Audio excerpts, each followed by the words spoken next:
Hello and welcome to the Shea Homes Spacebuilder demonstration video and tutorial. Today I'm going to be showing you one of the coolest new features on our website, the Shea Homes Spacebuilder application. To get to the application, simply go to sheahomes.com and navigate to one of our plan pages. If you're not familiar with our website, simply place your mouse pointer over Find Your Home. Move your mouse pointer down on the list of states to find the area you want to look at and click on that area. That's going to load a list of communities. Scroll down the list, find the community you want to look at, select it, and that's going to load a list of plans, and from there you can pick one of the plans on the list. Once you're on the plan page, you'll notice a large button with a green background that says Explore this floor plan. Click on that to launch the Spacebuilder application. Now, through the magic of video editing, the application has loaded for me. In reality, it takes about 5 to 10 seconds for it to load. Please give it some time, it will be worth the wait. Let's get started with some basic navigation. You'll notice when I mouse over a room, the room gets shaded, and it also calls out the dimensions of the length and width of the room that you're rolling over. That's a nice feature that gives you an idea of the size, how it relates to each other, and if you know the room dimensions of where you're currently living, you can compare to see if it's any bigger. The next thing you'll notice is that if you double click on a room, it pops up a little menu that you can click on Fit to View, and that will zoom you in to a closer view of that room. You can also drag, so I'm clicking and holding and then I'm dragging the floor plan if I want to look at different parts of it. And then if I double click again, I can reset my view and zoom back out. The other thing you'll notice is that there are hotspots. That's these exclamation points in some of the rooms. So again, if I double click on that room, it's going to show me additional information.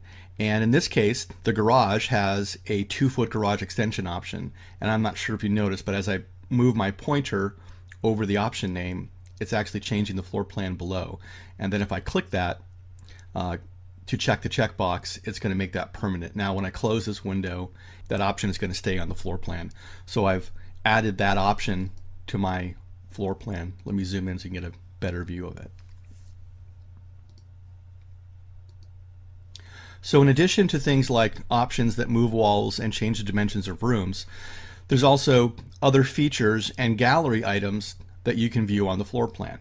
An example of a feature here in the watch room is the 46-inch flat panel TV. So I can click on that and take a closer look at the item that I'm viewing. You also notice that this particular room has a gallery tab that will give you an interior view of that room. In this case, it's one of the models, so it's fully decorated and looks real nice.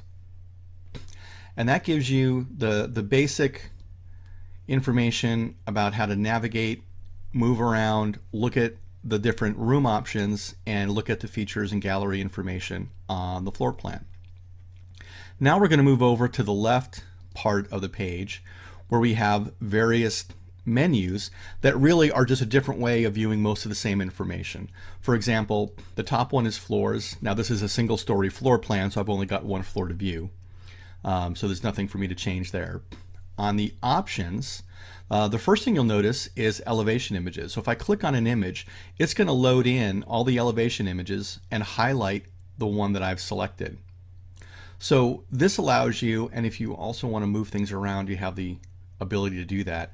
I can come in here and I can check out all the different colors that are available for this particular elevation. So I can pick out the color combination that I like most and save that. I'm going to go ahead and close that. The other thing you can do on options is you can flip the floor plan. So what I'm doing is I'm moving the garage orientation from the right side to the left side. And you can see as I do that with the elevations even, it's going to flip the actual image for me to show me what it would look like if my garage is on the right, like it is here, or if my garage is on the left, like it is here. And below this, not sure if you can see that or not, but the floor plan image below is actually changing also. as are all the elevation images up here. So one click and everything changes around for you. The other options you can see in the garage, the extension that I added from the floor plan is showing up here. So I can change that from here if I'd like, or add it. Next is the features menu, and that lists all the other features that are on these hotspots in the floor plan, and one in this case that's not, and that's the let it slide feature. So let's click on that. And if I look at some of the other rooms, I see the solo tube that we already added as an option. This gives me some more information and gives me a nice view of what that looks like and how it works. Now if I click on gallery, that's going to load all of the images that are available to view for this floor plan. So for example, we've already looked at this image. That was the washroom image. And we can also see there's one of the bathroom, or splash as we like to call it. And then finally, cook. So it gives you nice high resolution images to give you a sense of what those rooms really look like once they're furnished and completely built out. The final set of tools for us to review are over here on the far left, and those are your zoom control tools and the help button. So if I want to incrementally zoom in, I can use the plus sign here to slowly zoom in, or if I want to go in all the way, I can click on max. And if I want to go anywhere in between, I can just simply use the slider, or I can go all the way out to minimum, which gives you kind of a bird's eye view of the whole floor plan.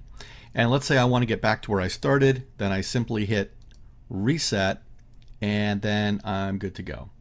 Now the other button here is the help button, and that just gives you a brief explanation of the 3 buttons we just looked at.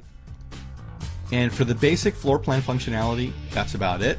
In part 2, we're going to explore the Space Planner tool, and we're going to bring floor plan exploration and space building to a whole new level.